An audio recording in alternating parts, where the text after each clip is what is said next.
Bem-vindo a esta Fast Talk da JETV.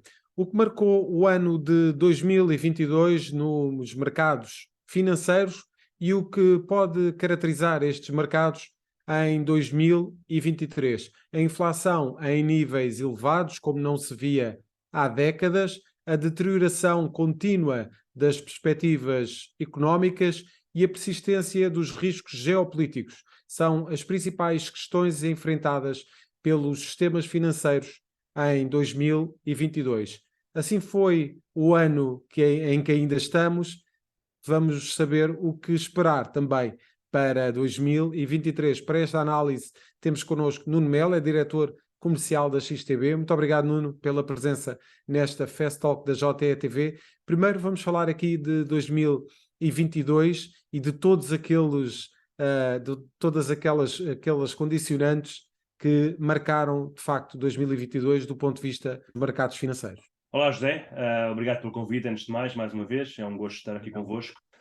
Bem, este ano de 2022 foi um ano bastante conturbado. Depois dos vários anos que tivemos de subida nos mercados financeiros e com volatilidade relativamente reduzida, este ano foi marcado por vários acontecimentos, a começar logo pelo início do ano, em que os bancos centrais, nomeadamente a Reserva Federal Norte-Americana, mantinha a retórica da inflação como transitória, que abandonou um pouco mais tarde, depois em março, quando aumentou então a taxa de juros em 25 pontos base. Depois, em fevereiro, tivemos o início da guerra com a Ucrânia, que levou a União Europeia a tomar ações inéditas, quer no campo da energia, quer no campo geopolítico, quer também no acolhimento dos refugiados. A guerra, como é óbvio, trouxe também, eventualmente, aumento de preços, tanto nas commodities energéticas, petróleo e gás natural, como também nas agrícolas, trigo e milho, por exemplo, entre outras, uma vez que a Ucrânia é um dos maiores exportadores mundiais dessas commodities, e também as sanções impostas pela União Europeia ao gás e ao petróleo russo acabaram por levar estas duas commodities a valorizarem bastante. Depois, em março, foi então a FED, que aumentou a taxa de juros. Em abril tivemos eleições francesas. Aqui ganhou então... Com todos os riscos inerentes que os Todos os riscos mercados inerentes. colocam sempre nesses atos eleitorais, não é? Exatamente, esperava-se que o euro pudesse sair um pouco prejudicado, mas a vitória de Macron foi uma vitória para a moeda única, mas apesar disso o euro não conseguiu valorizar porque o BCE continuava reticente a aumentar as taxas. Depois, em maio, José, tivemos, que já falámos aqui também noutra talk, o colapso da Luna, portanto, que levou ao descalabro no mercado de criptomoedas devido ao risco sistémico que provocou e à falência de várias entidades. Depois, em julho, finalmente, o BCE aumentou a taxa de juros de referência e num valor superior àquele que era esperado. Portanto, esperava-se um aumento de 25 pontos base à semelhança do que fez a Fed em março, mas como o BCE já ia com algum atraso em relação à Reserva Federal Norte-Americana, acabou por aumentar a taxa em 50 pontos base.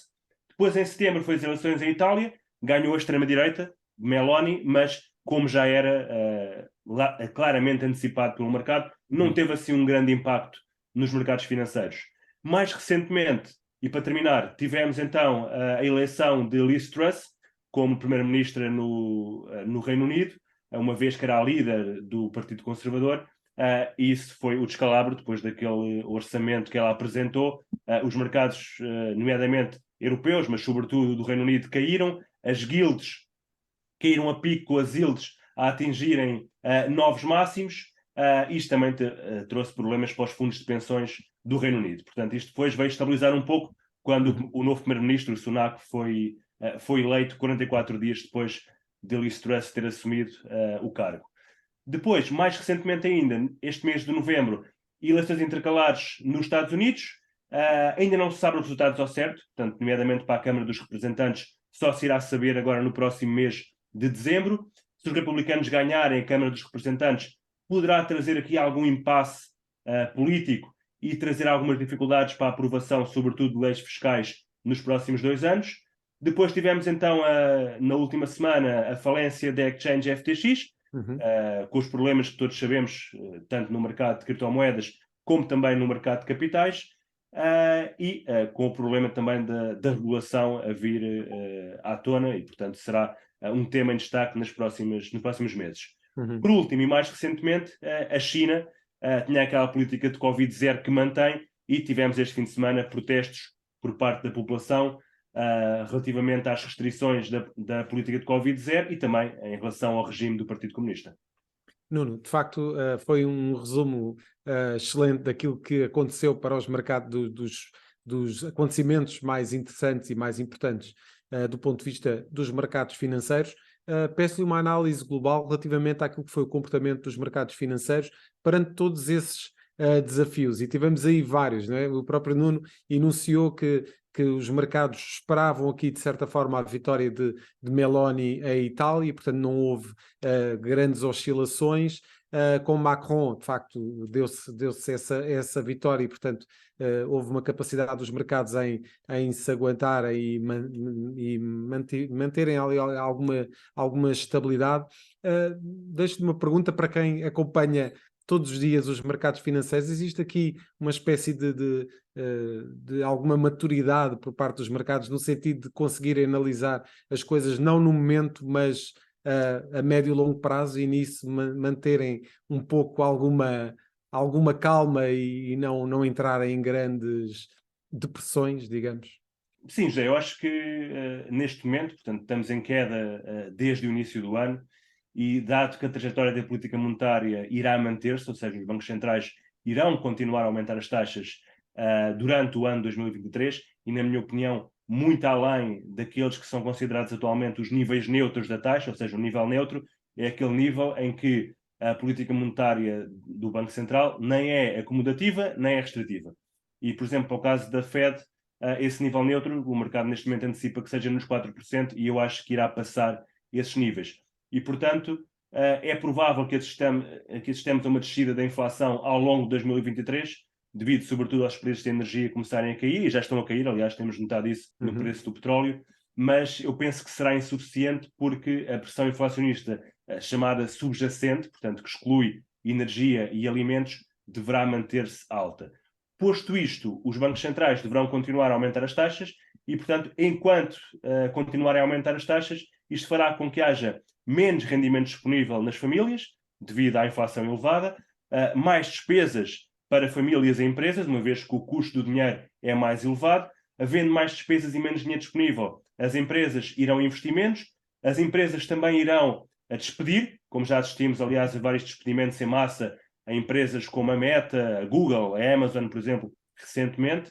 Portanto, eu acho que o desemprego nos Estados Unidos vai aumentar para além dos 4,5%. Portanto, neste momento estamos nos 3,4%, 3,5%, acho que vai superar largamente os 4%.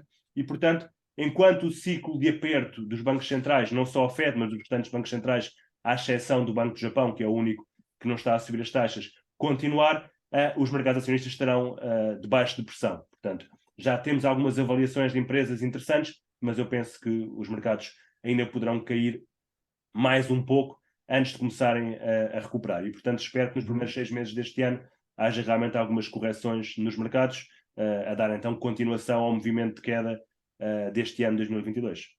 Falando mais daquilo que é o nosso cantinho e a nossa realidade, tivemos o Governo a perspectivar para 2023 uma redução portanto, do déficit da dívida pública, digamos, para 110% do PIB. Isto vai implicar naturalmente um grande esforço, mas a causa é nítida e percebe-se perfeitamente que tem a ver com a capacidade de Portugal continuar a financiar-se num nível bastante interessante, como tem acontecido.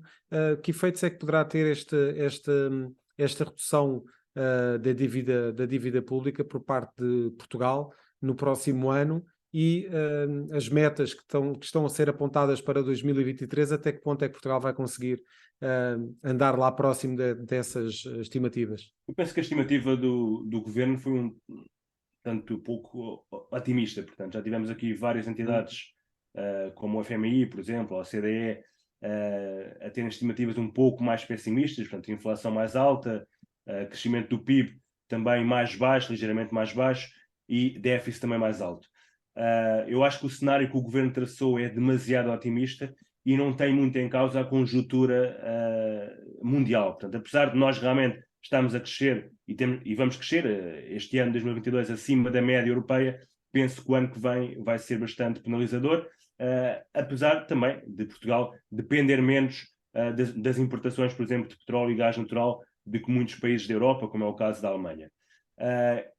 Em relação à dívida, sinceramente tenho uma opinião aqui um bocadinho divergente, José. Eu acho que, sinceramente, vai aumentar e não diminuir no ano 2023, porque os custos, o custo do dinheiro é mais elevado, com as taxas a subirem.